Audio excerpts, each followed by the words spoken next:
Grunge is a good look for you. Did you have a rough day, Agent Fury? O filme da Capitã Marvel foi anunciado há muitos anos atrás. Sei lá, acho que foi em 2014 que o filme foi anunciado, junto com um calendário muito grande da Marvel. Pô, foi 2014, 2015, numa Comic Con de San Diego, que eles apresentaram um calendário que até 2019, aqui, apresentando que ia ter Guerra Infinita, ia ter esse filme todo que lançaram nos últimos anos. E agora chegou a vez da Capitã Marvel, a primeira protagonista no filme solo da Marvel, protagonista feminina, né? E esse com certeza era o maior chamativo para o filme da Capitã Marvel. Claro, não, tipo assim, tinha outros chamativos, mas o fato de ser um filme com uma protagonista mulher, coisa que a Marvel não fez em 20 filmes, né? Tirando, claro, o Homem-Formiga e a Vespa, que ela faz parceria com o Homem-Formiga, a Marvel não fez, então a gente estava muito curioso, principalmente vindo de um filme como Pantera Negra, que traz uma discussão política muito grande, então a gente não sabia como a Marvel ia abordar essa questão do feminino, né? Se ia ser uma questão mais feminista e tal, sei que. O filme não precisa ser feminista, ele não é feminista, mas seria legal se fosse. Mas enfim, eu não tô aqui pra falar disso, eu tô aqui pra falar sobre a minha leiga opinião sobre o filme que eu assisti. Vamos lá, vamos comentar aí. I'm gonna need clarification on this space invasion. Skrulls are infiltrating your planet. They're shapeshifters. Okay, prove you're not a Skrull. That's a photon blast. And? A Skrull cannot do that. I'm just supposed to take your word for that.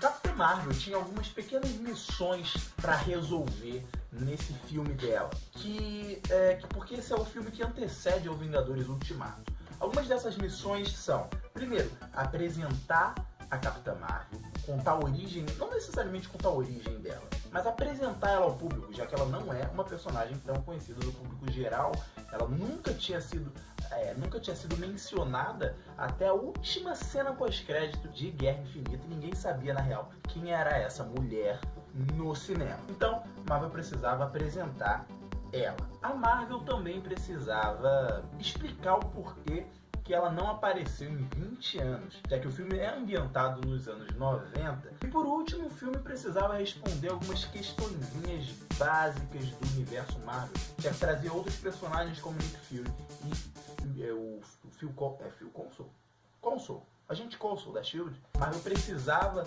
responder algumas questões que ficaram sempre lá no âmbito do universo Marvel, como por exemplo, quando o Nick Fury fala com o Homem de Ferro lá no primeiro filme do Homem de Ferro, que ele está num universo muito maior, que existem outros heróis e tal, e aqui a gente vê a primeira heroína que ele conhece. O filme faz isso? Sim, o filme faz.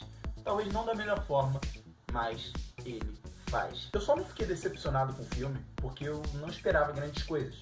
Então, quando você não espera grandes coisas, normalmente você não se decepciona. Eu tive minha expectativa baixada por algumas críticas negativas, entendeu? Então eu fui esperando pouco. Eu não me decepcionei, mas eu fiquei com aquela sensação de poderia ter sido muito melhor. Você provavelmente vai ver muita gente falando sobre o visual do filme, o que não chama atenção.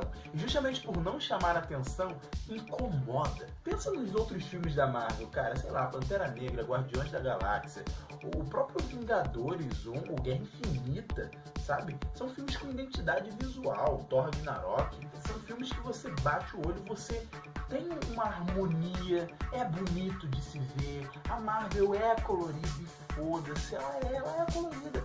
Aqui não, cara. Aqui parece que o filme é de baixo orçamento. Coisa que não é. Tipo, eles fizeram um filme com 150 milhões de dólares. Dava pra fazer mais, porque eu tô falando aqui do visual, mas não especifiquei muito bem. É o seguinte, o visual, a computação gráfica, tem gente falando que tá ok, que tá legal. Sinceramente, na sessão que eu fui, não era o melhor cinema do mundo, mas não tava legal não, cara. Existe inclusive uma sequência de ação dela no espaço, inclusive essa cena tá nos trailers, que é horrível, mano.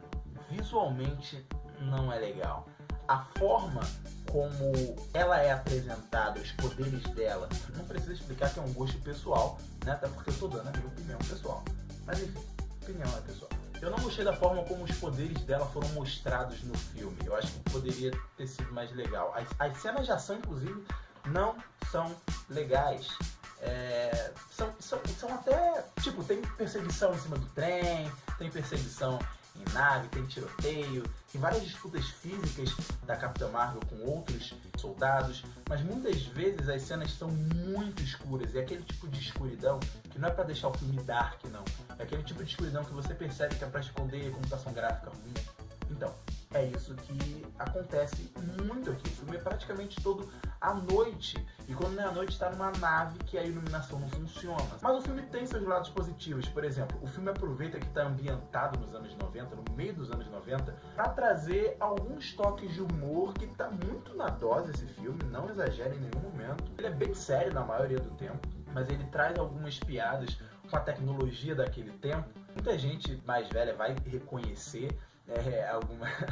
algumas tecnologias ultrapassadas e vai se identificar no cinema. O filme tem personagens interessantes. A própria Capitã Marvel, ela é bem desenvolvida. A história dela eu curti. Pode ser uma história confusa pela forma como é contada em forma de flashback, aí depois volta. Tem muito esse jogo, você precisa estar atento no filme para poder entender melhor, né? Que é o básico que você tem que fazer no cinema. Mas eu curti essa forma de se contar uma história de origem que foge do convencional, de uma formulazinha de o herói foi atingido por isso e agora ele vai se transformar e tal. Brie Larson ficou muito bem de Carol Danvers, eu curti a interpretação dela, embora muitas pessoas critiquem. Eu acho que as pessoas falam que ela não tem carisma, a gente falou que ela não caiu bem no papel. Bom, eu interpreto a personagem dela como uma personagem mais sisuda, entendeu? Não é que a atriz não entrega bem, é que a personagem é assim mesmo, ela tá sempre pronta pro... Sabe, ela é badass, cara. Ela é uma personagem badass e isso é ótimo, entendeu? Isso é muito maneiro porque o tempo todo eles estão falando na campanha de marketing que ela é a personagem mais poderosa da Marvel e a gente vê isso. Só que, como eu falei, visualmente não é legal, mas a gente vê que ela tem potencial e que não só o potencial dela é explorado, a gente vê que ela tem bastante poder, mas que eu gostaria de ver isso mais bem feito. O Nick Fury também tá no filme, né? Eu falei, você já deve ter visto. Tô falando do visual do filme, mas a computação gráfica e até a maquiagem usada para rejuvenescer o Samuel L. Jackson para interpretar o Nick Fury no passado tá excelente. Não incomoda em nenhum momento, muito pelo contrário, você acredita que aquele cara tá mais novo. É isso aí, fechou, entendeu? Parece que ele até gravou antes, naquela época mesmo. Existem personagens femininas que envolvem a Capitã Marvel. Eu não vou dar spoiler, ok? Mas no passado dela, que ela tenta redescobrir, já que ela tá sem memória e ela precisa reencontrar o caminho, encontrar as suas origens, saber de onde ela vem. Existem mulheres importantes para a vida dela, mulheres que influenciam ela. E por que eu tô falando isso? Porque isso é muito maneiro. É uma influência muito grande para Carol Danvers. E no século XXI isso faz mais sentido, né? E combina com o discurso. Sei lá, eu acho isso muito maneiro. E acredito que muitas mulheres e meninas vão curtir essa mudança e curtir as personagens que tem também. Inclusive, há um arco dramático da Carol Danvers nessa questão de quando ela se descobre, quando ela se reconecta com as origens dela e ela precisa partir para ação e derrotar as ameaças que estão por vir.